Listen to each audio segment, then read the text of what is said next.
Bueno, buenas noches. El programa 24 de Aquí Ahora, Espacio de Arquitectos. Y va a ser el último programa de este año. Volvemos en el mes de febrero del año próximo. Y hoy es un programa con un tema polémico, ¿no? Que en realidad se fue construyendo a medida que se iba dando los reportajes del programa. Me acompañan la arquitecta Rosa Boy, el Mono Cajide, Marcelo Vila y mi gran amigo también Jorge Moscato, que ya lo voy a tener como columnista permanente si seguimos así. Y bueno, vamos a desarrollar un temita que son de reflexiones, ¿no? Y cada panelista va a plantear su mirada sobre el tema, ¿no? Y después vamos a hacer una polémica entre todos nosotros. Jorgito, calculo que el programa será 1 hora y cuarto, por ahí nos pasamos un poquito, somos bastantes, ¿sale? Porque yo estuve en la previa, y en la previa ya estábamos casi medio programa avanzado, pero bueno, no importa. Bueno, usted que está en aquella punta, ¿puede comenzar a desarrollar qué es esto del siglo XX, del movimiento moderno del siglo XXI? ¿Cómo lo mira usted? Bueno, la primera reflexión es que me parece que imaginarse el futuro siempre es complejo, porque hay imprevistos, imprevisibilidades, y la dinámica de la historia es enorme. Yo traje unas imágenes que me gustaría mostrar, si se puede. Las estoy cliqueando yo ahora en este momento. Bueno, porque me acordé de la película Blade Runner, que es una película que presupone un futuro. Y la película empieza así: noviembre del 2019, o sea, ahora. Sí. Los tipos se imaginaban que en el 2019, en noviembre, iba a haber replicantes, colonias fuera del planeta, que los autos iban a volar y no sé cuántas cosas más, y que las ciudades iban a estar sometidas todo el tiempo a lluvia ácida, eran oscuras y poco humanas. La vida llena de tensiones, la publicidad absorbiendo todo. Algunas cosas funcionan. Así comienza la película con este título. Claro, te pone en el momento. Te dice, esta historia va a ocurrir en noviembre del 2019. Ahora, es decir, la reflexión que me despertó recordar esta película, el comienzo de esta película, es que el futuro es muy difícil de imaginar, por lo menos para mí.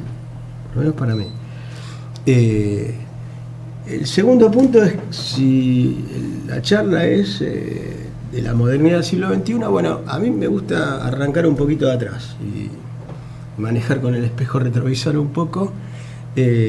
Entonces, mi primera reflexión es que la modernidad ingresa a la Argentina por varias puertas de entrada. La primera ingresa por la aristocracia. Es la aristocracia, un sector de los aristócratas aceptan la modernidad, no para poner en crisis el sistema o la sociedad del momento, sino simplemente como un instrumento estético. Sucede en la arquitectura, en la literatura, en todas las artes.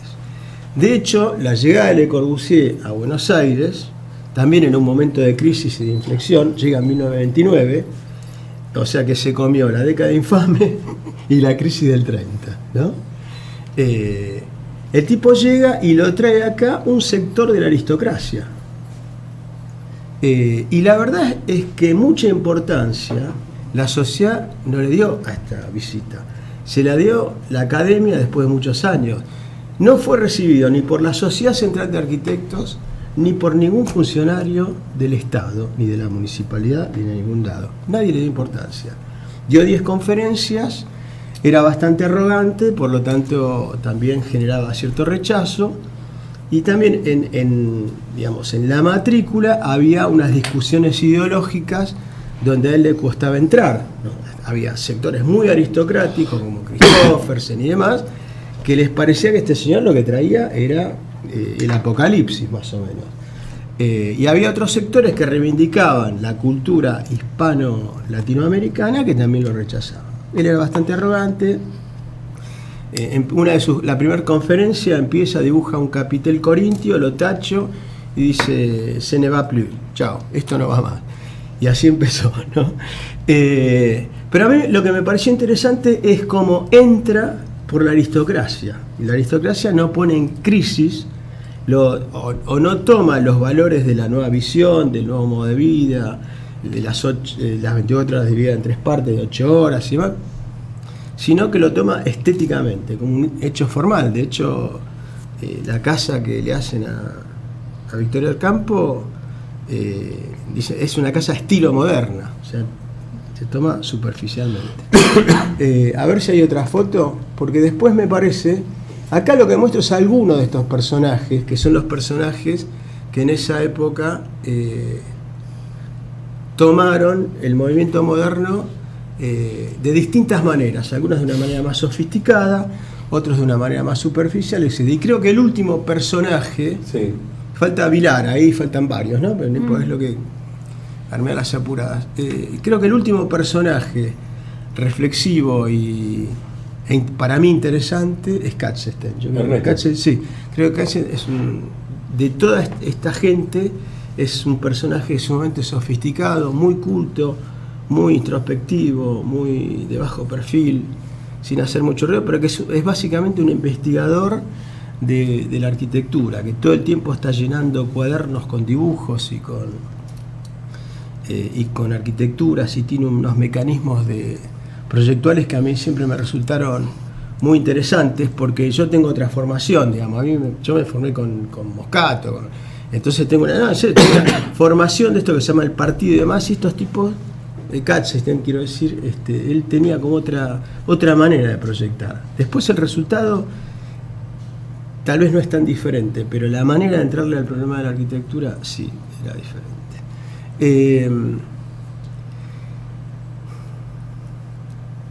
Bueno, ahí lo que sigue es, también invito a una reflexión sobre, bueno, ¿qué tenemos que pensar en el siglo XXI?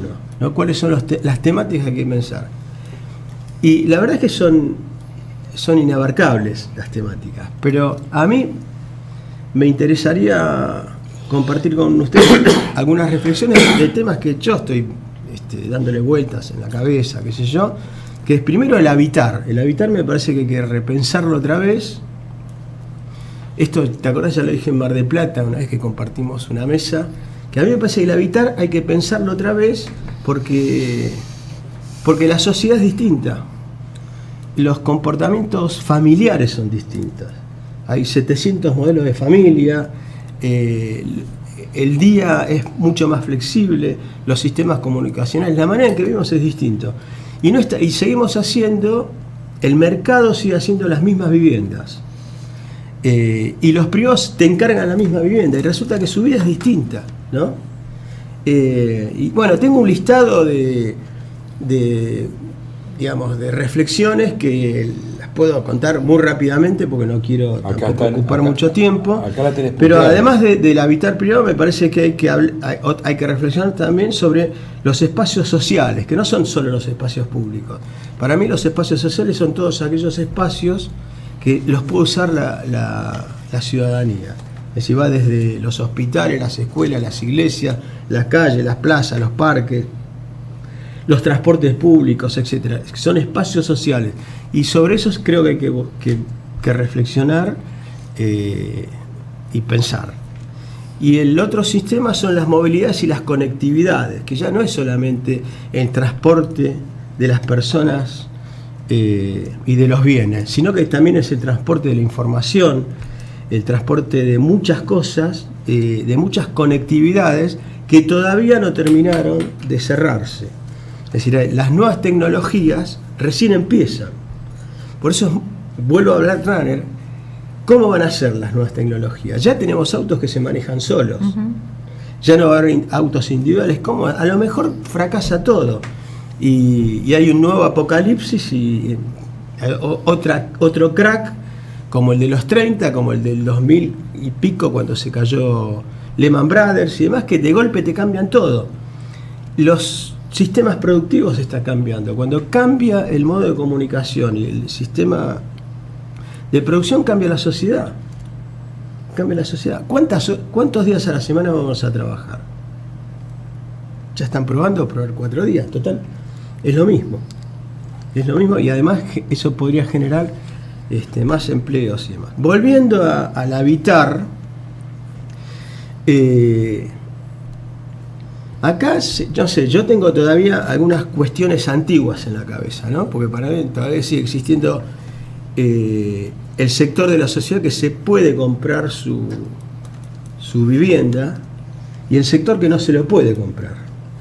Respecto al sector que no se lo puede comprar, tengo algunas reflexiones y se me superponen con reflexiones también para el tipo que se la puede comprar, porque en definitiva a los dos les pasan cosas similares. La diferencia es el poder adquisitivo y algunas otras cuestiones, ¿no? Y el futuro que pueden tener, bueno, obviamente.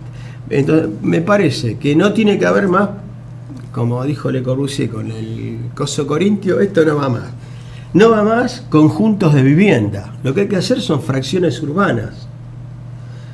Vos tenés que hacer un barrio que sea ruptura y continuidad de lo existente, pero que no sea un artefacto extraño respecto de la ciudad histórica que lo recibe.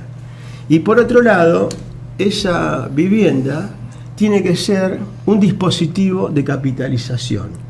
Es decir, que su escritura compita en el mercado.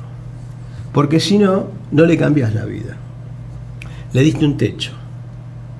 Si no solo tiene que estar bien insertada la vivienda en un lugar que tenga todas las aspiraciones que tiene que tener una persona del siglo XXI, todas, tiene que estar cerca del transporte, de los servicios, de los espacios públicos, de los parques, bla, bla, bla, pero además, y tiene que tener unas connotaciones de diseño que no sean un artefacto extraño, ni para él ni para los demás, y por otro lado, su escritura tiene que servir para competir en el mercado, porque le tiene que servir para capitalizarse. Con esa escritura se la tiene que poder prestar a un primo para que el primo alquile. Con esa escritura puede sacar un crédito para comprarse una chata, qué sé yo. Porque si vos le das una vivienda en un lugar donde la escritura no se la recibe nadie, lo que le diste es un techo. Es un techo. Y nada más, y me parece. Ahora, si me preguntás cómo tiene que ser, y no sé. No sé. Entonces ahí vuelvo a mirar la historia. La verdad es que, a ver si hay más fotos, porque agarré un libro que tengo del peronismo, a ver si aparece. Bueno, tengo un libro así, que esos libros son de 1950, donde están todos los proyectos. La Nación Argentina Justa, Libre y Soberana. Esa, exactamente, que es un coso así. Y vos entrás y ahí ves que el movimiento moderno entró por la puerta popular. Por los sectores populares. Claro. Hay infinidad de proyectos y decís, bueno, pero entonces le abrieron la puerta a los aristócratas, pero el peronismo le abrió la puerta en otro sentido. Eso me parece interesante. Bueno, tengo un montón de... Volviendo, estoy medio desordenado, pero volviendo al tema de... Perdón, siempre. Sí, claro. Si no, no serías el mono. Si no, no sería yo, claro. Bueno, ahí muestro, por ejemplo, ¿ves? Como Le Corbusier, el techito, lo tacho, un conjunto de viviendas. Los conjuntos de viviendas. Y cuando mirás la historia, ves el barrio Saavedra, el barrio de Catalina Sur y demás, que con distintas densidades y demás, son barrios que se acoplan a la ciudad por tejido, por morfología, por geometría y demás. Eso creo que todavía lo podemos reivindicar. Lo que me parece que hay que reflexionar es sobre el habitar en sí mismo. Entonces creo que las nuevas viviendas que hay que pensar tienen que ser flexibles, con espacios sin tanta jerarquía. Es decir, los códigos jerarquizan y te dan tamaño. El código lo que te dice es que el dormitorio principal es el de los padres. Y resulta que los pibes ocupan más lugar, ¿no? Los pibes cada vez ocupan más lugar, no sé por qué. Entonces me parece que hay que cambiar las jerarquías de las codificaciones y de la manera de proyectar. Seguimos haciendo el dormitorio grande, los otros más chiquitos, qué sé yo. Me parece que los espacios deberían ser espacios de sociabilidad y espacios privados, que eso me parece que no va a cambiar, porque en Blade Runner el tipo también vive en un departamento, tiene una parte privada y una parte social, y eso me parece que no va a cambiar. Creo que tienen que tener adaptabilidad a lo imprevisible, igual que la sociedad y que el futuro, que las viviendas tienen que tener capacidad de adaptabilidad para todo aquello que sea imprevisible. Creo que tienen que tener diafanidad, es decir, indeterminación espacial, que tienen que tener amplitud. Creo que hay que discutir el tema de los tamaños, ¿no? Ahora que hemos aprobado los argentinos que se pueden hacer viviendas de, no sé de cuánto, 18 metros 20, no sé cuánto. Sí, algo así. Bueno, es atroz eso. Bueno, 20 metros cuadrados de más, bueno, qué sé yo. Es un pensamiento dirigido exclusivamente al mercado. Es para resolverle al mercado una cuestión de cómo vendo en un lugar donde hay poca plata. Entonces, lo que tenés que hacer es vender algo más barato. ¿Y cómo se hace algo más barato? Más chiquito. Entonces, si sigue la crisis económica, te van a dar una cucha. Porque es así, es una lógica muy elemental.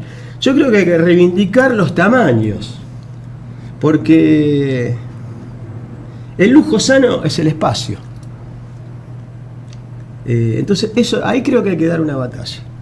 Creo que tiene que haber diversidad de soluciones, por esto de que hay distintos modelos de familia, de comportamientos, que hay que aprovechar las situaciones urbanas, que hay que pensar en espacios intermedios, que son espacios de socialización, como galerías, patios, recibidores. Volviendo al tema del mercado, creo que no hay que trabajar ni a favor ni en contra del mercado, sino con el mercado. Es con esto que digo que vos tenés que tener una escritura. O sea, lo estás transformando en propietario. ¿qué? Lo estás transformando en propietario. No, igual es propietario. La diferencia es si la escritura vale algo o no. Porque ahora la vivienda social le dan una escritura, pero la meten en un cajón y no le sirve para nada. Porque el artefacto que le dan o está lejos de la ciudad o es un artefacto extraño que nadie quiere y que la sociedad rechaza, y entonces la escritura no le sirve para nada. Creo que tiene que haber singularización, no monotonía. Creo que las viviendas tienen que ser constructoras del paisaje urbano. Después está todo el tema de las nuevas tecnologías, cómo incorporar nuevas tecnologías, versatilidad, el tema de las instalaciones nuevas, de todos los conceptos de sustentabilidad y demás, que me parece que son todos ítems sobre los que tenemos que reflexionar, porque hay que llevarlo con cuidado, porque he visto en la Villa 31 que se han hecho unas tiras de vivienda con mucha tecnología nueva y la gente las rechaza, porque si no hay participación, lo que tenés son sorpresas. Tenés sorpresas de, pero no esperaban esto, no, esperábamos otra cosa. Es un trabajo social, porque es un trabajo político el de la vivienda para aquellos que no la pueden pagar. Y con respecto a las conectividades y a los nuevos modelos de conexión intersocial, interhumana, en tu ciudad, en tu área de influencia, en la región y en el mundo, yo creo que esto recién empieza. Me parece que recién empieza. Yo veo que las tecnologías todo el tiempo están fallando y se están reciclando, y cada vez te inventan un aparato nuevo y un sistema de comunicación distinto. Y eso lo que genera es un grado de tensión social muy grande, porque si no tenés el último artefacto sentís que estás afuera de la sociedad. Eso es rarísimo. Eso es rarísimo. El tema de la velocidad, el tema de los tiempos, es cómo administrar los horarios, y un tema que no lo voy a desarrollar, pero que voy a dejar el título, porque es algo que también a mí me tiene dando vueltas en la cabeza hace mucho tiempo, y es cómo distribuimos la población, ¿no? ¿Cuántos somos? ¿Cuántos vamos a ser? ¿Y cómo nos vamos a distribuir? Porque no es cierto que la Ciudad de Buenos Aires no crece ni la Argentina crece. No es verdad. La Argentina tiene un crecimiento demográfico normal. No decrece como Italia ni es Tailandia, pero tiene un crecimiento demográfico normal. La Ciudad de Buenos Aires cada 20 años incorpora 3 millones de habitantes. Y evidentemente no están acá en la ciudad central. Están en una ciudad que expulsa a población. Entonces, todos sabemos que la distribución territorial de la Argentina con respecto a los ciudadanos es absolutamente esquizofrénica, que tiene que ver con la historia, ¿no? Cómo se distribuyó la tierra y demás. Ahora, ese es un tema también que me parece, ¿qué vamos a hacer de ahora en adelante? ¿Cómo vamos a distribuir a las nuevas generaciones? Porque seguimos teniendo la maldita costumbre de tener hijos. ¿no? La Argentina tiene el mismo tamaño, el planeta tiene el mismo tamaño, no es un globo que se infla, y adentro hay 7.500 millones de personas. Cuando yo nací, creo que había 3.000. ¿Entendés? O sea, hemos duplicado la cantidad de gente en el mundo en una generación. Tampoco tengo soluciones, ni tengo reflexiones muy profundas. Sí es un tema que me preocupa, porque me preocupa que esta ciudad, por ejemplo, es invivible. Las pocas ciudades grandes que tiene Argentina son invivibles. Es la sociedad de los hidrocarburos. No se puede vivir en la sociedad de los hidrocarburos. Hacemos ciudades y construimos para los petroleros. Bueno, le paso a Rosa. Dale. Muchas gracias. No, a vos. Bueno, gracias. La verdad que el mono abrió como una enorme cantidad de cosas. Voy a retomar algunas y tratar de decir algunas otras.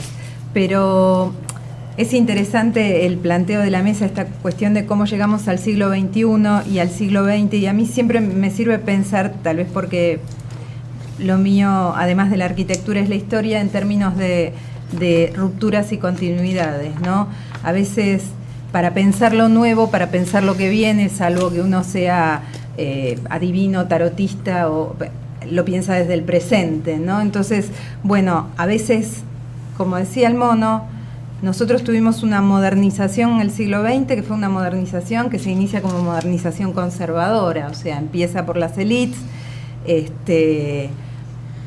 No voy a abundar sobre esto, pero empieza por las élites, llega Le Corbusier, pero hay una generación que va a escuchar a ese francés muy creído y que realmente proyecta montones de cosas, pero hace una sola obra en Argentina, o sea que le va bastante mal para sus ambiciones, pero que van a ser después muy transformadores esos discípulos, qué sé yo, desde Vilar, Bautier, Olesa, el grupo austral que después trabajó en toda la política de viviendas con el peronismo, ¿no?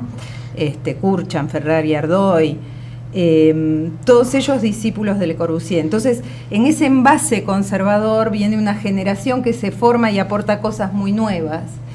Y a veces sucede al revés, ¿no? Como el envoltorio, por ejemplo, de los capiteles corintios nos trae cosas muy novedosas, o nos trajo en el pasado, como por ejemplo, espacios que tienen que ver con la aristocracia o con esta política urbana de la generación del 80 o de las élites políticas argentinas, pero que ha sido muy modernizadora en términos urbanos, a nivel equipamiento, ¿no? Pensemos en toda la modernización del Estado y la creación del Estado Nacional, que se hace, digamos, toda la institucionalidad, el edificio de los tribunales nacionales, el Congreso, las grandes escuelas y demás, que tienen un lenguaje academicista y, sin embargo, en términos sociales son muy transformadores y muy modernizadores, porque es el Estado laico, la educación pública, o sea, una cantidad de cuestiones. Entonces, a veces la arquitectura, y a esto quería llegar, no nos sirve tanto para pensar, me parece, los desafíos del futuro como lo urbano, como la ciudad, ¿no? Porque las ciudades, nuestra ciudad, las ciudades latinoamericanas en general, saco a Brasilia, saco a La Plata, que fueron pensadas todas de una vez y en un plano, ¿no? Pero la verdad que las ciudades son artefactos raros, son organismos vivos que crecen y que se transforman en el largo plazo. Las ciudades nos ven nacer, nos ven morir, ven la historia de nuestros hijos, vieron la de nuestros abuelos, verán la de nuestros tataranietos, si Blade Runner no se hace realidad muy rápido. Entonces, si la lluvia ácida no nos cae. La lluvia ácida no nos...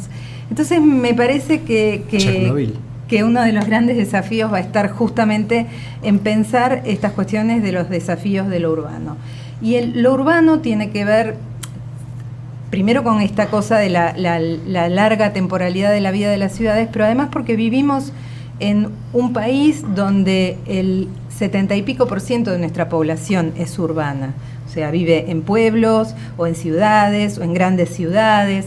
Entonces, la verdad es que los entornos urbanos de alguna manera son el desafío. ¿Cómo esos entornos urbanos van a resolver estas cuestiones de el hábitat, la vivienda? ¿Cómo se hace ciudad? Para mí ese es el desafío.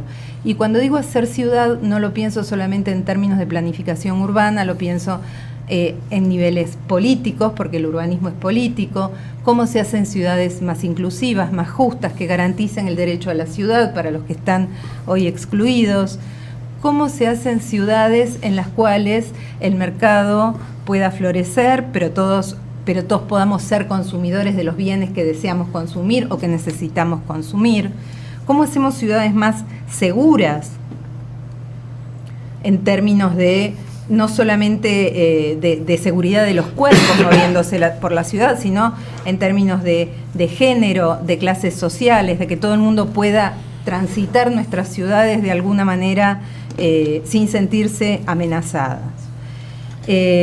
Así como con la visita de Le Corbusier, el cambio generacional creo que fue clave para que esas ideas que llegaron en envase conservador se tradujeran en cuestiones mucho más de ruptura e innovadoras. Creo que justamente nosotros desarrollamos, o porque formamos gente, ayudamos en la formación y construir conocimiento en la universidad, en nuestras actividades profesionales y demás. Bueno, creo que el cambio generacional también va a traer las soluciones a estos problemas que por ahí no les terminamos de ver el por dónde, ¿no? Pero me da la impresión que algunas de estas cuestiones, ¿no? El tema de la vivienda y el hábitat, el 70% del tejido de las ciudades, no de la de Buenos Aires, globales, es aproximadamente el 70% es vivienda. Entonces, pensar en resolver los problemas de hábitat y de vivienda es pensar en resolver la mayor cantidad de problemas.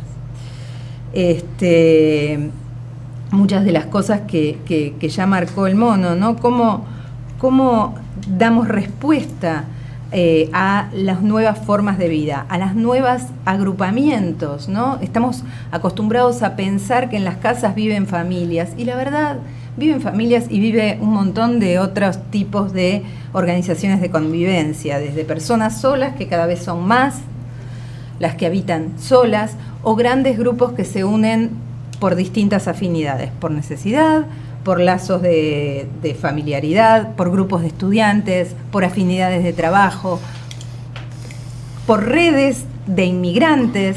En fin, hay una cantidad de cuestiones que no estamos acostumbrados a pensar. Seguimos pensando en el monoambiente, los dos ambientes, los tres ambientes y quienes los usan.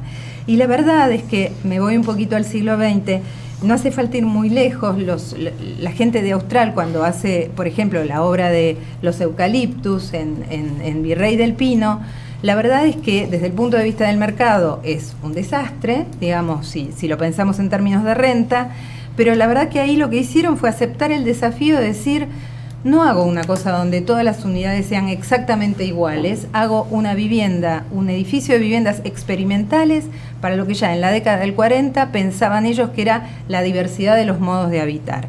Entonces hay viviendas pensadas para familias dentro del mismo edificio de tres ambientes, hay vivienda estudio, hay viviendas de distinto tipo, hay dúplex, por supuesto, hay que tener un inversor que pueda llegar a hacer eso, pero digo, pensemos en esas cuestiones, porque lo que también me parece que es una dimensión que tenemos que incorporar es la empatía. La empatía que no nos la enseña ninguna formación formal a los arquitectos, la empatía social a la hora de, y la sensibilidad social a la hora de dar respuestas, ¿no? En fin, ejemplos de este tipo hay muchos. El tema de que la vivienda es muchas veces hoy en día vivienda y trabajo, ¿no? Allá cuando empezó lo que se llama modernidad, aunque la palabra modernidad no quiere decir nada porque significó cosas tan distintas a lo largo del tiempo, pero cuando empezó esta cuestión de la sociedad industrial, en el ámbito doméstico y de la vivienda, esto impacta de modo que donde se vive no se trabaja. La gente trabaja en fábricas, trabaja en el campo, trabaja en talleres, pero vive en otro lugar. La verdad es que en el umbral del siglo XXI, ya entrada la segunda década, vivienda y trabajo de nuevo están entremezclados, como hace 3 siglos. Mucha gente trabaja desde su casa, mucha gente vive y trabaja en los mismos lugares, mucha gente no tiene más remedio que vivir donde trabaja, sea un taller de costura clandestino, etcétera, miles de cuestiones, sí. Las nociones de público y privado también hay que pensarlas y redefinirlas en función de esto, porque si la vivienda, en lugar de ser el espacio que en el siglo XX se pensaba, el santuario familiar o el lugar más privado de la vida de las personas, pasa a ser un lugar de trabajo, entonces la vivienda ya es un lugar más público que privado, y la calle, que es un lugar público, es un lugar donde en las sociedades latinoamericanas, no únicamente en la Argentina, vive mucha gente. Entonces, lo más público, que es la calle, pasa a ser el dormitorio de un montón de personas. Entonces, tenemos que mirar la ciudad sabiendo que me parece que llegamos al siglo XXI teniendo que poner en crisis un montón de categorías aprendidas. Para sintetizar también alguna cuestión, me parece que, no soy adivina, pero me parece que esta dimensión de lo poner en crisis las categorías heredadas del siglo XX, de la ciudad por sobre la arquitectura, o la arquitectura al servicio de una cuestión urbana mucho más densa, más compleja, más con una complejidad social, cultural y política muy grande, van a ser desafíos que vamos a tener que enfrentar los arquitectos. La dimensión territorial, el tema de los cursos de agua, las cuestiones ambientales, las cuestiones de género que marcan muchísimo cómo se mueven determinados espacios. Los espacios de la ciudad son espacios de género. O sea, hasta la generación de mi madre, un hombre público era un señor que cuando se moría, la nación le sacaba un obituario. Y una mujer pública era una mujer de la calle, una prostituta. Eso. Entonces, hay lugares que son más para un género y para otro. Nuestra Facultad de Arquitectura, Diseño y Urbanismo, un lugar, digamos, donde se expresa, me parece, la tolerancia que debe reinar en el ámbito universitario. Hace más de 20 años que soy profesora y he tenido un solo estudiante de arquitectura trans. ¿No les interesa estudiar arquitectura? ¿No hay gente del colectivo? ¿O los estamos invisibilizando? O sea, crear ciudades y arquitecturas pensadas para todes. Y creo que también, me parece, el funcionalismo, en función de todas estas cosas que he tratado de decir, es una noción que hay que poner en crisis. No porque la forma no deba seguir determinadas funciones, no porque la función no sea determinante, pero, como decía antes el mono, hay que pensar también en espacios indeterminados, sin funciones específicas, multifuncionales, justamente porque estamos en un momento de cambios y continuidades. Y bueno, me parece que un poco deberíamos lidiar con estos desafíos para no convertir a la arquitectura del siglo XXI en algo irrelevante, para retomar la película que citaba el mono, Blade Runner, para que los arquitectos no seamos tan poco recordados como las lágrimas que barre la lluvia, que es una frase de la película. Bueno, eso. ¿Qué seguimos por el futuro? Bueno.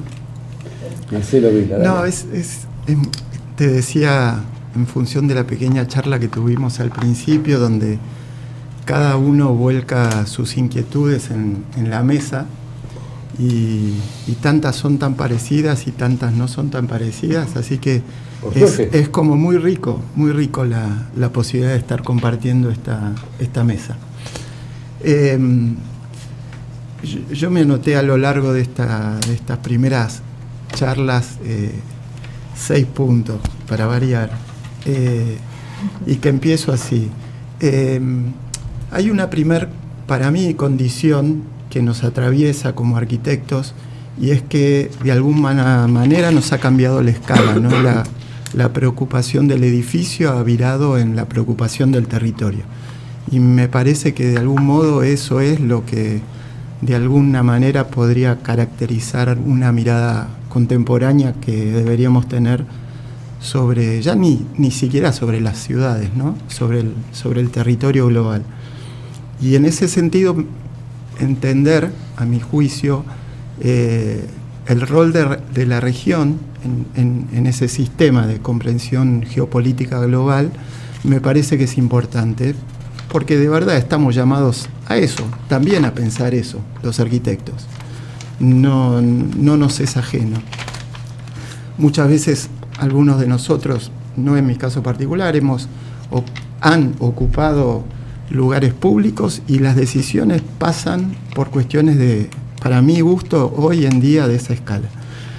El primer contexto que me parece que lo pongo en la mesa por ahí como discusión, pero a mí me interesa entender, es que el fenómeno, después de 30 años, ha sido volver a vivir en un mundo binario.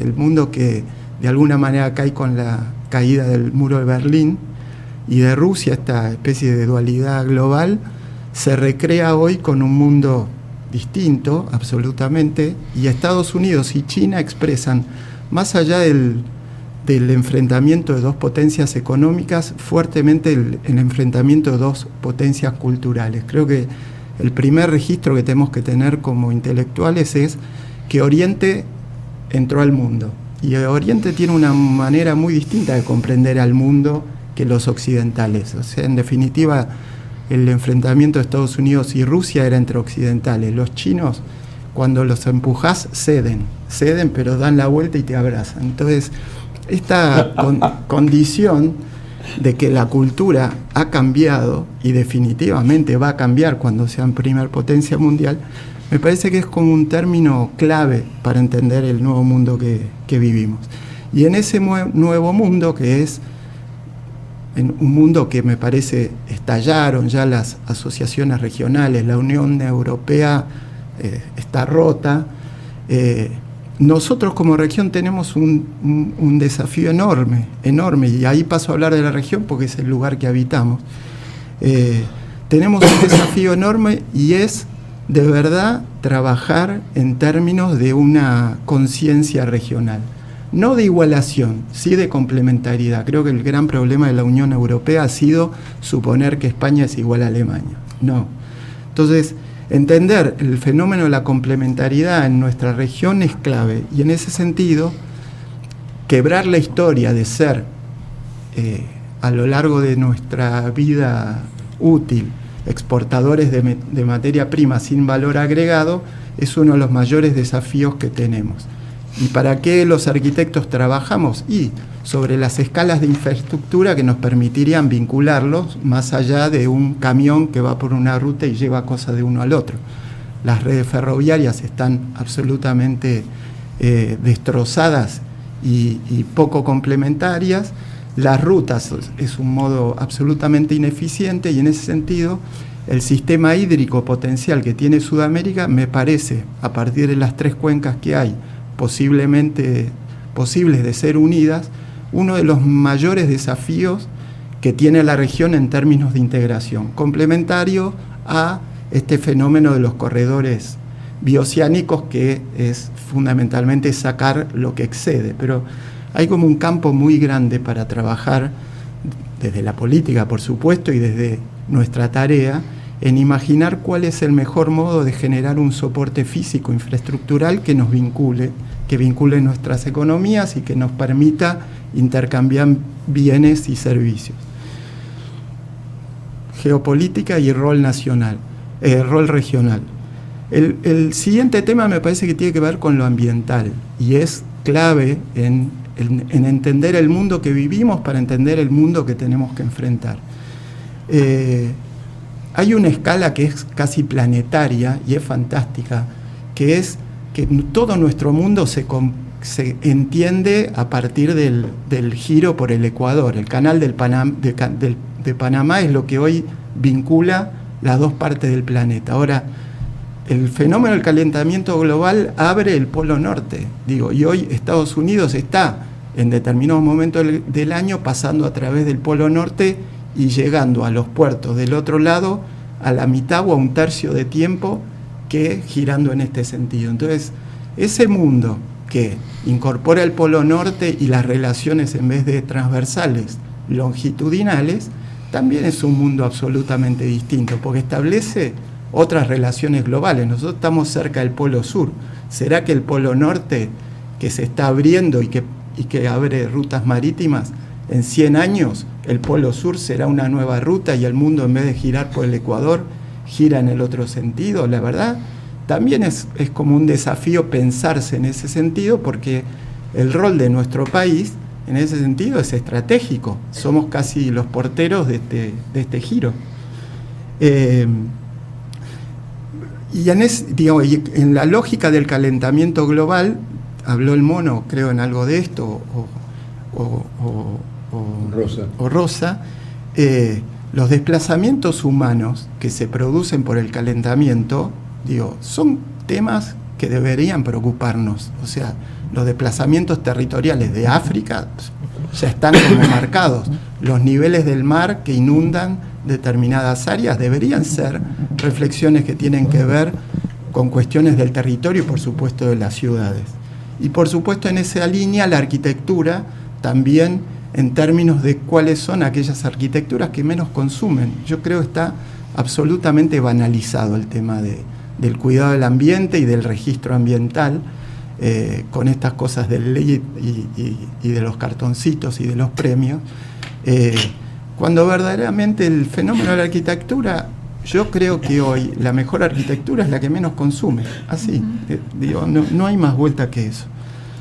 Desde el punto de vista cultural, que es como el tercer título que me había trazado, me parece que es clave entender que vivimos la crisis del consumo indiscriminado. O sea, Centro Europa ha entrado en una crisis donde definitivamente ya no hay tanto excedente.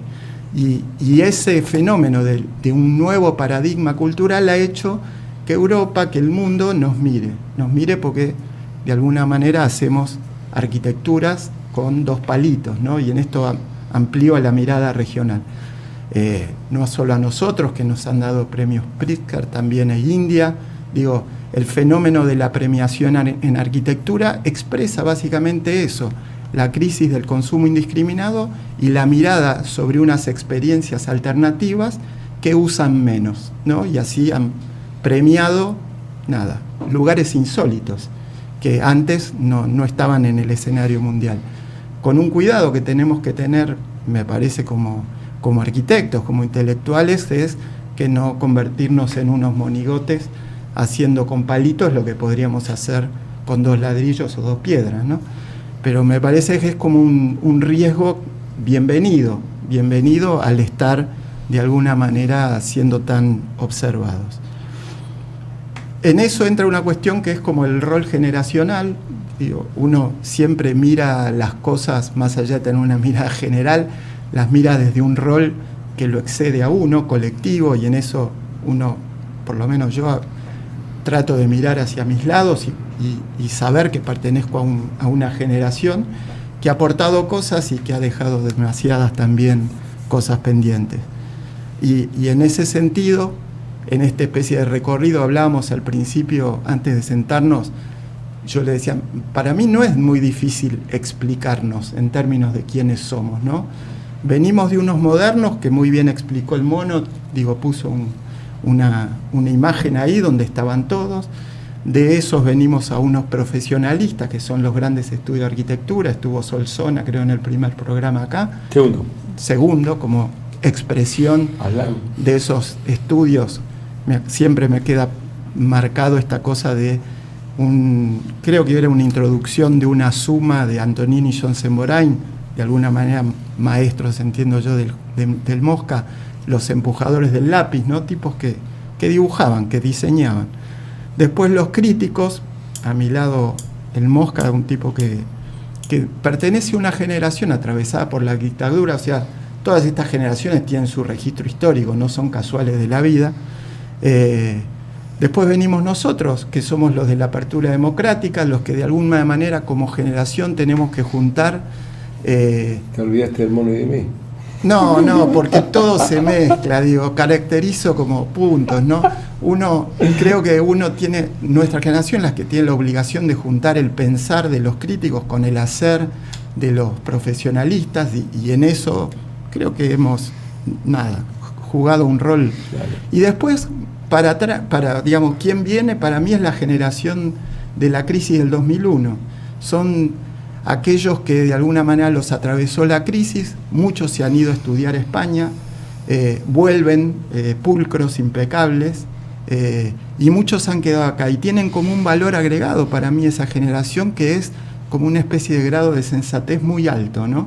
Se recibieron, crisis del 2001, y se han vuelto unas personas, bueno, el hijo del Mosca, Agustín, sí.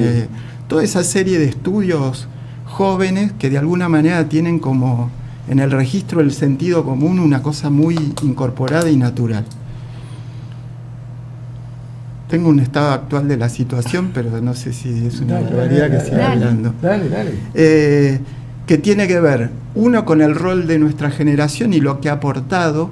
Yo creo que definitivamente nuestra generación lo que ha construido es una altísima transversalidad regional. Digo, hemos sido responsables de poner en escena la región en todos sus términos, ¿no? Y por esta cuestión de la complementariedad, porque hemos trabajado mucho por eso, todos, cada uno de nosotros, en construir esta especie de maravillosa red de arquitectos sudamericanos de nuestra generación, y creo que es uno de los grandes logros, humildemente, de nuestra generación, no muchos más, pero ese sí. Y un fenómeno también muy interesante que me parece que hoy sucede en términos nacionales, o sea, ese registro regional es muy fácil de construir, porque aparte las 3 escalas se construyen rápido, así como hay profesionalistas críticos y nosotros. En Brasil uno agarra Artigas, Paulo Méndez y Angelo Gucci, Milton Braga, o sea, rápidamente construye esta estructura. La otra es la nacional, que me parece que vivimos un momento tremendamente interesante en términos de la generación de ciertas escuelas que tienen que ver con las unidades de paisaje. Una escuela rosarina que tiene que ver con la cuenca, o sea, es el registro actual, ¿no? ¿Qué pasa hoy? El registro de la cuenca del Paraná, la arquitectura rosarina, que tiene de alguna manera origen en el Grupo R Rosario, vertiente Rafael Iglesias, sí, más constructivista, vertiente más Gerardo Caballero, más del registro de la llanura pampeana, más paisajística. La cordobesa, que por suerte ha roto, con todo respeto, con sus maestros, la joven generación cordobesa ha roto con sus maestros, ¿cómo decirlo educadamente, ¿no? Con sus maestros, llamémosle así, y que ha hecho una arquitectura mucho más vinculada al paisaje, mucho más lógica para Córdoba que estas cosas medias posmodernas que han quedado como ya en la historia cordobesa, que tienen que ver básicamente con la pampa, con la pampa serrana, que es Córdoba. La de Cuyo, que también es como una incipiente escuela muy interesante de la precordillera, y que está haciendo una arquitectura que uno puede reconocer fácilmente. Y la otra es la de la Patagonia, que tiene como origen en la experiencia de la Escuela de Flores, ¿no? Que Alejandro de Lucchi, un tipo que yo quiero mucho, y que ha logrado construir una escuela ahí, de la cual sale un modo de hacer arquitectura muy vinculado a la estepa patagónica, a la dureza del clima y del desierto. Y después nosotros, que de alguna manera heredamos esta cosa del puerto, y que es fundamentalmente, a mi gusto, en términos de la unidad de paisaje, una llanura que se mete en el agua, que no se sabe si es seca, mojada, qué sé yo, y que la estructura del trazado, de la trama ortogonal, nos ha ordenado la vida, y que somos unos abstractos maravillosos, ¿no? Que nos guiamos en la ciudad por cuadrículas más que por orientaciones del sol. Entonces, esas escuelas son las que de alguna manera es interesante hoy visualizar, ¿no? Porque están muy presentes, y me parece que de alguna manera ponerlas en valor es como una cosa muy clara para comprendernos y ver para dónde seguimos.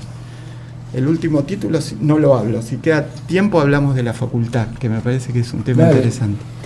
Mosca. Bueno, qué maravilla, ¿hasta dónde hemos llegado?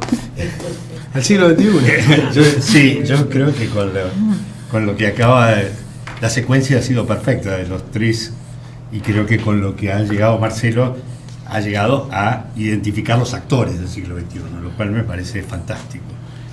Por lo tanto, yo voy a concentrarme en cómo se formaron, de dónde vienen, mejor dicho. Yo creo que hay un primer punto que es cuál es el patrimonio que tiene toda esta gente, ¿no? Todas estas escuelas y todos los modos de hacer arquitectura. En primer lugar, el siglo XX terminó en 1989. Eso pareciera que todos estamos de acuerdo. Esto quiere decir que lo que sigue es una transición que dura bastantes años. En mi opinión, para los argentinos, esa transición, que es un reviente colectivo, basado en el posmodernismo, llega hasta el 2002, hasta la crisis del 2002. Hasta la crisis del 2002. Los españoles dicen la crisis del 2008, es obvio, no van a referirse a un calendario nuestro. Terminado esa situación, lo primero que presenta el siglo XXI es que el mundo se ha descompuesto en archipiélagos, ¿no? Sobre eso habla Nicolás Bourriaud. Nicolás Bourriaud dice que que el siglo XX ha sido un siglo europeo, y que los grandes relatos, el cristianismo y el marxismo, en el siglo XX fueron esencialmente europeos, y que Europa conservó la pureza de la doctrina, ¿no? Hoy estaba leyendo un texto de un arquitecto de San Pablo y dice, bueno, en realidad los europeos del movimiento moderno nunca tomaron en serio a los brasileros. Eran como los primos locos, ¿viste? Mirá que estos atorrantes, mirá las cosas que hacen. Pero era poco razonable que la Europa de los años 30 o 40 tomara en serio al Brasil como cosa. Esta situación, digamos, de estos archipiélagos, es la primera vez que nos permiten vivir con autonomía. Es decir, si yo soy marxista, puedo elaborar una teoría marxista conforme a mi práctica sin pasar por la Academia de Moscú. Pero también puedo decir que si tomo el Sínodo del Amazonas, pensado por el Papa Francisco esta semana, en el cual le da a la Amazonía una especificidad directa dentro del campo de la realidad y de la cultura y de la tierra, quiere decir que la hegemonía europea se ha disuelto en una cantidad de cosas que nos permiten vivir sin referenciarnos directamente a ellos. Claro. Yo soy muy amigo de Giancarlo Massanti y le digo siempre, bueno, Giancarlo, vos te vas a ganar un día el Pritzker, y lo fantástico es que te lo vas a ganar desde Medellín o de Bogotá o de Cartagena, digamos, sin necesidad de ir a vivir a Nueva York. Entonces, esto quiere decir que estamos por primera vez en la historia donde nuestros jugadores no necesitan ir a jugar al centro para consagrarse. Este es el primer punto de lo que significa. El pertenecer a un archipiélago implica una responsabilidad propia. Marcelo ya tocó ese tema. El segundo tema es que hay sí dos cosas que se dicen sobre la arquitectura específicamente. La primera son las 6 pautas para el nuevo milenio de Italo Calvino. Italo Calvino muere antes de todo esto, no podía prever lo que iba a suceder, digamos, entonces de algún modo él dice que hay algunos fenómenos que sí van a suceder en el siglo XXI. Y esto está bien, él acierta. Cuando él habla de liviandad, está hablando de un fenómeno que es aceptado por todo el mundo. Un edificio más liviano es mejor que un edificio más pesado. Cuando habla de transparencia, está hablando de lo mismo, y a todos nos parece fantástico que un edificio se parezca a un farolito chino, digamos. Por ejemplo, el tuyo de la estación del Puerto de Olivos, ¿cierto? Que es una maravilla que se ilumina. Y creo que lo mismo cuando sigue avanzando con todo eso, él va tocando cada uno de los puntos, velocidad, versatilidad, ¿no? Y hay una que pasa particularmente desapercibida, que es la noción de multiplicidad. Y multiplicidad en realidad es multiplicidad de puntos de apoyo. Es decir, esto quiere decir que para nosotros, cuando nos enseñaron la estructura, nos enseñaron que no había ninguna multiplicidad. La estructura era la estructura, firme, sólida y portante. Y la estructura no tenía agregados ni desagregados. Y nosotros pensábamos que esto era una realidad objetiva. Cuando empezamos a ver cómo se van conformando un edificio hoy, podemos ver que esos edificios se empiezan a conformar con distintas partes. Yo puedo empezar con hormigón, pasar por el metal, ponerle chapa al fondo, darlo vuelta por el otro lado y después, si quiero, forrarlo en verde. Ahora, esa multiplicidad, que es lo que están explotando las nuevas generaciones como problema, es además heredera de un sistema de pensamiento que es profundamente original en América Latina. Esto quiere decir que yo puedo incorporar fragmentos de pensamiento de distinto origen y combinarlos si me viene bien y si no me generan ninguna contradicción. Esto, si pensás hacia atrás, no hubiera sido posible en nuestra generación. Si uno era algo, tenía que serlo absolutamente. Es decir, si uno era peronista, tenía que ser solamente de las 20 verdades. Nadie diría hoy que el peronismo son las 20 verdades. Son las 20 verdades más un montón de cosas más que se han agregado, que se han sacado, que se han corregido, que se han modificado, y sobre eso se supone que el peronismo vuelve al gobierno. Cuando Alberto dice volvemos para ser mejores, están hablando precisamente de todo lo que nos sacamos de encima, todo ese bagaje que nos sacamos de encima y todo lo que incorporamos al próximo modelo de gestión. Ahora, esas son las 6 pautas para el nuevo milenio. Pero hay algo más todavía, que son las 6 negaciones de Federico Soriano. Las 6 negaciones de Federico Soriano han pasado absolutamente desapercibidas en Buenos Aires, pero todo el mundo las practica, con lo cual da exactamente lo mismo. Federico Soriano escribe un libro que se llama Síntesis, que es su tesis doctoral, donde él dice, bueno, ¿de qué me puedo privar? ¿De qué me puedo privar para ser más libre en la ejecución de la arquitectura? Entonces él agarra, toma unas situaciones, y las situaciones son sin planta. La planta ya no es más un hecho determinado, no me planto frente a una planta diciendo esta planta es de esta forma, sino que es lo que va queriendo ser la forma.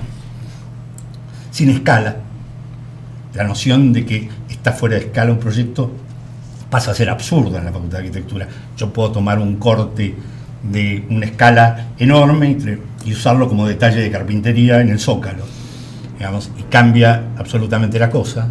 Sin peso, que eso deriva de Italo Calvino, y después hay un par más que dice sin forma. Esto es enorme grado de libertad. Federico Soriano se pregunta ¿qué forma tiene el humo? Digamos, ¿cómo es la forma de las cosas? Y con eso hay una o dos más, son 6.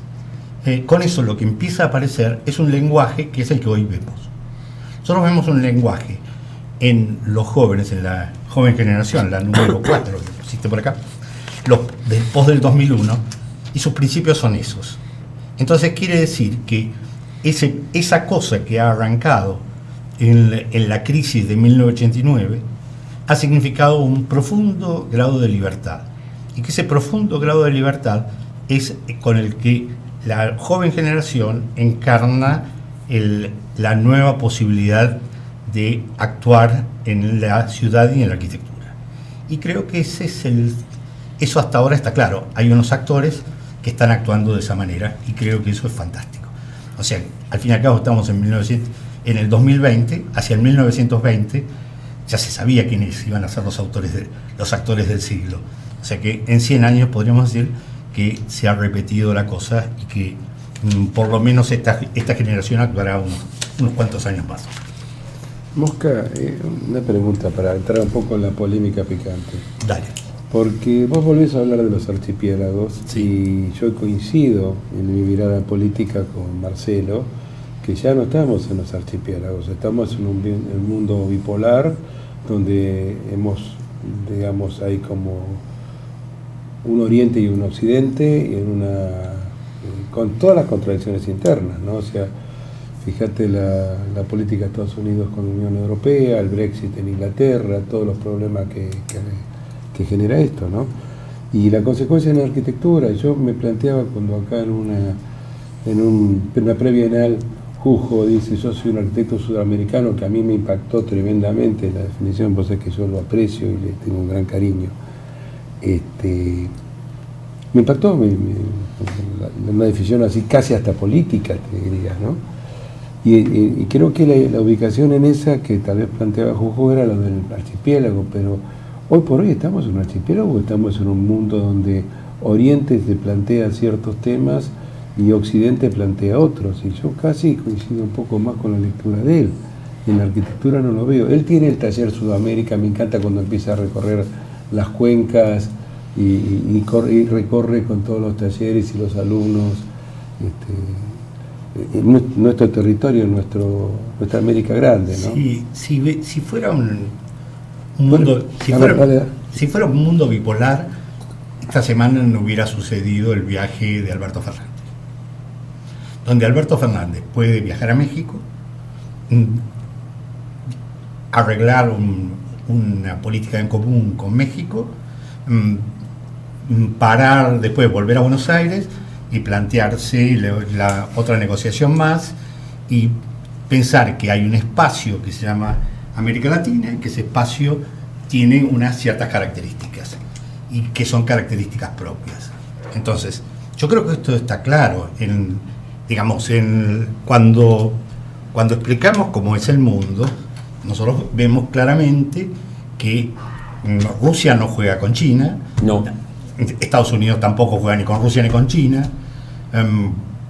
Europa no sabe muy bien a dónde va, pero eso no quiere decir que no exista como una autonomía, y toda esta situación política es claramente cambiante, y además ninguno tiene el poder de imponerle a otras cosas. En otro momento hubiera aterrizado un comando de marines en Ciudad de México y se lo hubiera llevado preso a Alberto Fernández a una cárcel en Alabama. Sí, también Alberto va, también pues está López Obrador, y también hay un Bolsonaro que en Brasil, donde rompe una relación histórica. Correcto. ¿Quién controla a Bolsonaro? Bolsonaro nadie puede decir sensatamente que Bolsonaro forma parte de una política global. Bolsonaro es un ejemplar solo y aislado. Pero la cultura, además, se ha transformado en un hecho absolutamente de forma archipiélago. A ver, cuando nosotros hablamos, ayer estaba pensando en esto y decía, bueno, ¿cuáles son las culturas arquitectónicas que vemos nosotros desde Buenos Aires? Vemos culturas argentinas, ¿qué vemos? Arquitectura de San Pablo, vemos a los chilenos, vemos a los colombianos, vemos a los portugueses y un poco a los españoles. Y un poco Bolivia. Yo nunca lo vi nada. Ah, ¿no? No, se ve de todo. Se ve ve Paraguay, todo. Sí, Paraguay. Se ve de todo. Bueno, pero si querés agregar lo que quieras. Lo que te quiero decir es que ese fragmento es un fragmento. Esto para un arquitecto que se está formando, un chico que se está formando en Estados Unidos, es otro espectro. No es otra realidad. Es otro espectro, son otros tipos. Tienen otra lógica, otras posibilidades. ¿Qué es lo que escuchamos? ¿Qué es lo que leemos? ¿Cómo armamos nuestra lógica? Nosotros armamos nuestra lógica sobre cierta cantidad de elementos. Lo que está claro es que estos elementos son autónomos y funcionan con grado de libertad. Bourdieu dice una cosa fantástica, él dice que en el siglo XX a un joven alemán se le exigía que fuera artista. Joven alemán que trabajara en arte se le exigía que fuera un gran artista. Y a un joven boliviano que intentara hacer arte se le pedía que fuera artesano. Esto quiere decir que nosotros no cotizábamos en ese mundo. Es la primera vez que cotizamos, donde expresiones locales tienen el mismo valor, pero el mismo valor es para otros archipiélagos que hay dentro del mundo. Y creo que es el punto.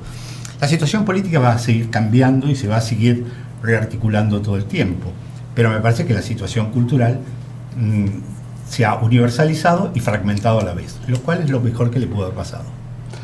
Voy a volver yo a... también. Voy a hablar después a yo él. para solo contestarle... Pero, vamos a... Me sumo a lo que decís, porque a mí, ¿sabes cuál es la sensación que tengo? Que todo está indeterminado.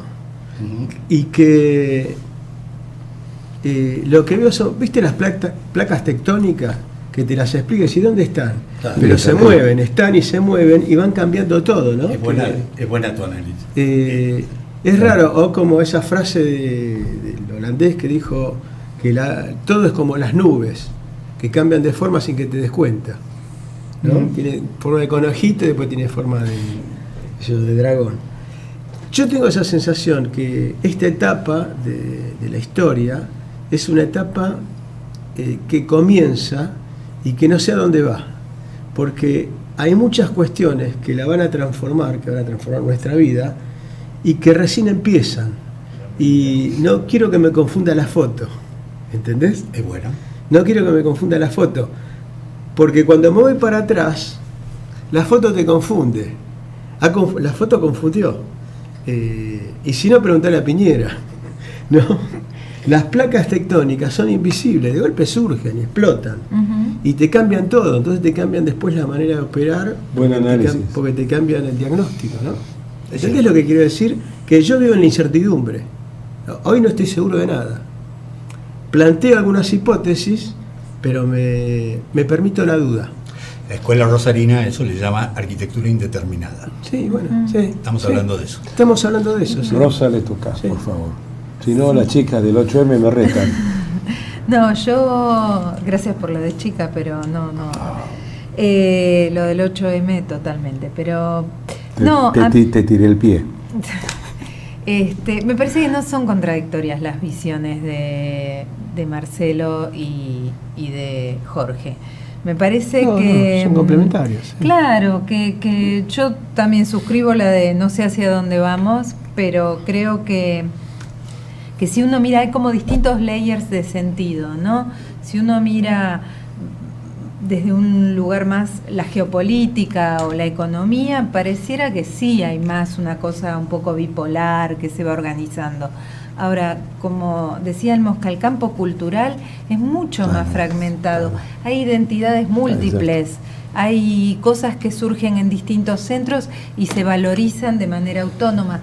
Tal vez antes también pasaba y simplemente lo hemos invisibilizado, pero no, antes se lo normalizaba con el patrón. Yo creo que estamos muy pegados a teorías de centro-periferia que no sé si fueron así, pero no importa. En todo caso, para adelante, me parece que como nunca antes sí hay más claramente una cosa de identidades múltiples y que las cosas, las placas tectónicas o los ríos subterráneos pueden emerger en cualquier parte, ¿no? Y sale la vertiente y no hace falta ir a ningún lugar a recibir el premio porque el premio te viene a buscar o la crisis te viene a buscar o la sorpresa te viene a buscar, ¿no?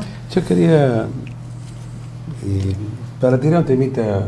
Para que me quedé sin respuesta. No. Ay, pobre. No, pero yo fue Pero me dejé afuera como del caño. Te lo iba a preguntar a vos. Es una pavada, a ver, vos tiraste la palabrita, por eso te la iba a preguntar a vos. Yo te quiero mucho, Marcelo. ¿Con qué paradigmas? ¿Qué? ¿Con qué paradigmas? En esta movilidad, en estas placas, en esta multilateralidad de la cultura, ¿no? O sea, por eso te dije, quería dejarla al mono, pero te la quería tirar a vos. Vos tiraste la palabra, porque los paradigmas con los cuales estamos trabajando hoy, yo ya no sé ni cuáles son. Sí. Y en algún momento me preocupó porque había gente que estaba trabajando con los paradigmas de cuando yo tenía 20 años. Claro, sí. O del Mayo francés, si lo querés. Sí. Voy un minuto para atrás, simplemente. Dale. ¿Qué es? Yo definitivamente creo que hoy en día la disputa global es entre dos potencias. Lo único que una es muy distinta a la que estamos acostumbrados. China es muy distinto, ¿no? Esto que te decía de lo empujás, da la vuelta y te tira. abraza. Y deben haber leído un filósofo coreano contemporáneo que todo el mundo está leyendo, que es difícil de pronunciar, que habla acerca de qué significa la copia en Oriente como valor, ¿no? Para los occidentales la copia es lo peor que puede pasar. Para Oriente la copia es simplemente tomar algo y mejorarlo. Y en ese juego la historia tiene un rol distinto, porque claramente para China la historia es un devenir de cosas. O el poder para los orientales significa una cosa muy distinta que para los occidentales. El poder para un occidental es dominio y para un oriental es generar en el otro la necesidad de sumisión. Digo, el fenómeno de la bipolaridad frente a unos chinos es tremendamente distinto, muy, muy distinto. Y todo lo que queda afuera de eso es archipiélago. Ahí lo comparto. Lo que quedó afuera de esa discusión es archipiélago. Por eso la necesidad para mí imperiosa y responsabilidad de alguna manera cultural de que como región nos juntemos, porque en definitiva es el único modo de poder sopesar algún sistema de relación o de establecer relaciones globales con determinada entidad, y por sobre todas las cosas reunirnos para complementarlos entre nosotros, para quebrar la historia esta de ser exportadores de materia prima desde que somos el origen hasta ahora que China nos está pidiendo soja y cobre de la cordillera. O sea, quebrar eso significa un grado de responsabilidad altísimo. Y ahí voy a una cuestión de la indeterminación.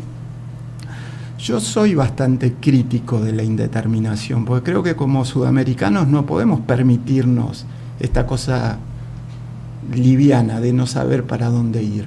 De verdad, yo creo que si bien el contexto, digo, lo que se ha quebrado hoy es que no hay un relato único. Los modernos, estos que estaban puestos ahí en la imagen que puso el mono, sabían lo que había verdades universales y todos repetían lo mismo. Y en todo caso había resistencias u acuerdos frente a esas verdades universales. Hoy hay multiplicidad de relatos. Ahora, en esa multiplicidad de relatos nosotros tenemos una responsabilidad altísima como intelectuales para no estar perdidos o para no saber qué hacer. Digo, es un desafío enorme el que nos toca vivir. Y en ese sentido me parece que yo con la indeterminación no soy demasiado amigo. Todo lo contrario, creo que en momentos de indeterminación, no es indeterminación, son varios relatos paralelos de los cuales uno, en definitiva, construye un relato propio, y hacia eso va. Y bueno, no sé si se dan cuenta que ya pasamos 1 hora y media de programa. Bueno, con lo cual ya les digo que este programa lo vamos a volver a hacer el año que viene, porque realmente me quedé con ganas de preguntar. Es divertido. Poner otra fichita. No, yo le voy a poder pedir un favor. En un minuto, un comentario de cada uno de ustedes. Empecemos por la dama. Después me van a decir que es una actitud patriarcal machista, pero yo todavía soy viejo. Por favor. Dale. No, me gustaría seguir conversando y pensando algunos de estos temas, porque me parece que creo que pensar también, ponerle escala, me gustaría hacer un programa en el cual pongamos la mirada en esto del archipiélago que nos toca. Listo, tenemos el tema para la próxima. Es un buen tema. Es un buen Pensar tema. en nuestro archipiélago, ¿no? En las estrategias, en todo esto, en el territorio, en La en señora lo es la urbano. que ve el medio vaso lleno. Queda claro, ¿no? Está muy bien. Mono, querido. Mono, sí. yo te tengo que agradecer algo. Bueno, está bien. Está bien. No, me diste una devolución la vez pasada que hacer el programa fue una caricia al alma. Fue una actitud poética tuya, te lo tengo que agradecer porque yo lo leía a la noche. ¿Qué habré hecho, no? No, parece que haber hecho el programa para mí fue una caricia al alma. Y vos a la 1 de la mañana leer una devolución de un amigo de estas características. Mirá. Es muy, muy fuerte, muy lindo, por eso en el aire. Bueno, Gracias, la Mono. verdad es que me había olvidado. Pero, Pues como siempre. bueno, a ver, mi conclusión es que entiendo que para operar en nuestra profesión vos tenés que entender el mundo, la región, tu ciudad, tu sociedad, hacia dónde vamos, de dónde venimos, las incógnitas, las incertidumbres. El tema es cómo lo traducís en la práctica. Ese es un desafío dificilísimo. A ver, cuando Jorge dice la indeterminación y Marcelo dice a mí no me gusta la indeterminación, Sí, bueno. a mí me parece que hay una beta. Porque una cosa es la indeterminación de dónde me paro y desde dónde opino, y otra cosa es la indeterminación física. A mí la indeterminación física Hoy me parece interesante. A lo mejor en la próxima charla te digo que cambié de idea. ¿Por qué? Porque todo se mueve. Porque todo se mueve. A mí me costó muchísimo trabajo hacer cocinas integradas. ¿Entendés? Y la verdad es que la cocina separada implica que hay alguien cocinando y los otros están mirando la televisión. Y hoy en una familia cocinamos todos.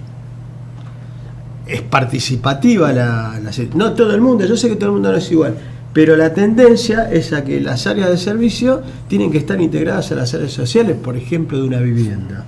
Uh-huh. Entonces, lo indeterminado a mí me seduce, ¿sabes? Incluso me seduce como respuesta a la vivienda me cuesta decir la vivienda social, no sé por qué. Pues son todos sociales. Me cuesta. Bueno, la popular. La vivienda sí, qué sé yo, para los que no llegan. A mí me parece que deberían ser cajas con menú a la carta. Es decir, cajas indeterminadas con un nivel de confort mínimo y con unos servicios duros muy bien puestos. Y después que sean indeterminadas, porque el tema de la modificación constante de la vida, a ver, yo lo veo todo el tiempo, no sé, que los vecinos de mi casa tenían 7 hijos y ahora se quedan los 2 señores solos y tienen una casa para 7 hijos. No saben qué hacer con la casa. Primero no se la pueden vender a nadie y después que, ¿entendés? Se apropiaron de un rinconcito y me vinieron ¿qué puedo hacer con la casa? ¿Qué sé yo? No lo sé, porque la casa no es una casa indeterminada, es una casa determinada, una casa burguesa determinada. ¿Qué hace?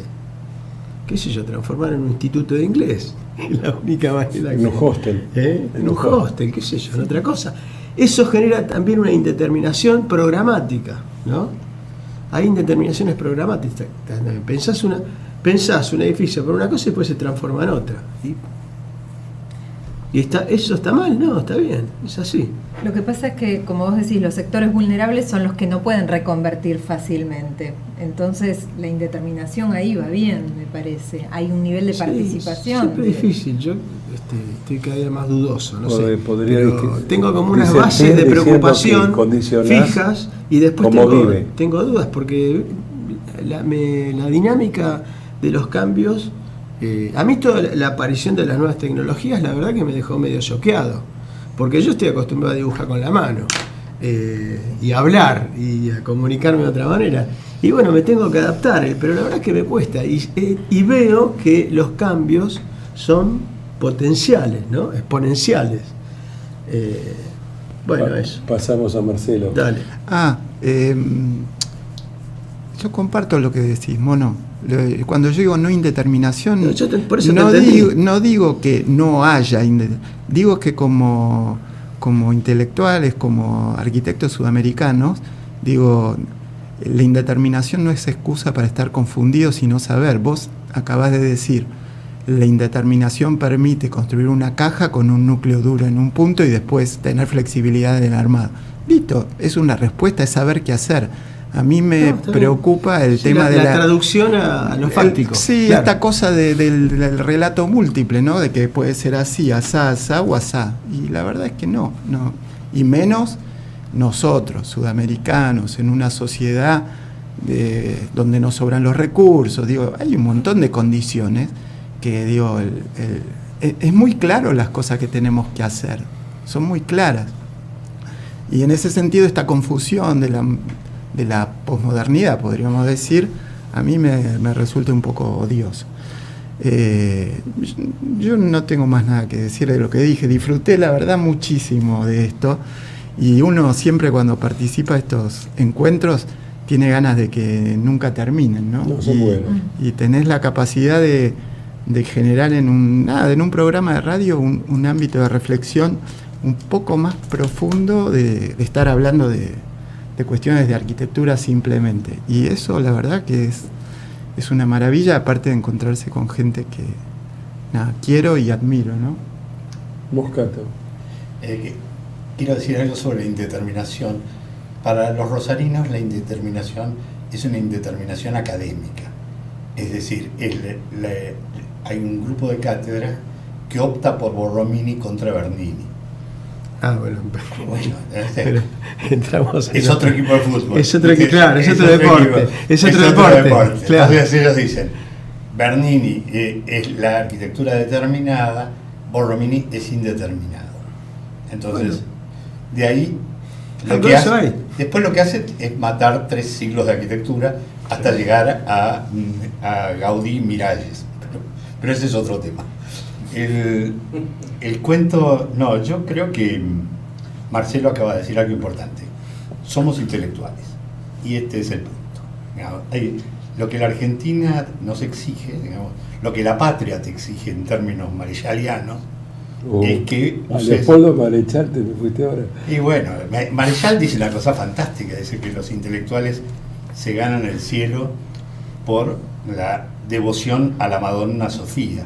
Sofía es el conocimiento. Entonces, creo que eso está bien. Yo soy profundamente optimista sobre el futuro. Creo que viene bien. Bueno, señores, quiero decirles un temita, pues yo soy un tipo que soy arquitecto, de política no sé nada, tengo 3 letras y un punto delante de mi nombre y nada más. No sé jugar a truco, no puedo jugar al póker porque no sé mentir. Entonces, como no sé mentir, yo estoy haciendo campaña política para un candidato que tengo acá, que se llama Moscato Jorge, que es mi primer candidato a jurado titular Muchas de la gracias. lista del Colegio de Arquitectos, que de casualidad en esta punta estoy yo, pero es un detalle. A mis colegas en LEA 13 el miércoles que viene, por Están favor. buenos los colores. Los colores. Ideales. Están buenos los Ideales. Sí, son naranja, azul y blanca, lista 1. ¿Cómo naranja? Arquitectos a las ¿Cómo cosas. naranja? Arquitectos a las cosas. Que hoy me lo criticaron, pero en realidad no es. O sea, en realidad soy uno de los fundadores de este grupo, pero la idea de Arquitectos a las cosas es de Adolfo Canosa, que parafraseaba a Ortega y Gasset y dijo: bueno, empecemos a trabajar. Yo escribí algo que es cierto. Yo estoy orgulloso del colegio de arquitectos que tenemos, porque los arquitectos nos pusimos a hacer las cosas que tenemos que hacer. A todos gracias, nos vemos el año que viene y los comprometo a otro programa. La verdad, lo deleité. Bueno, gracias.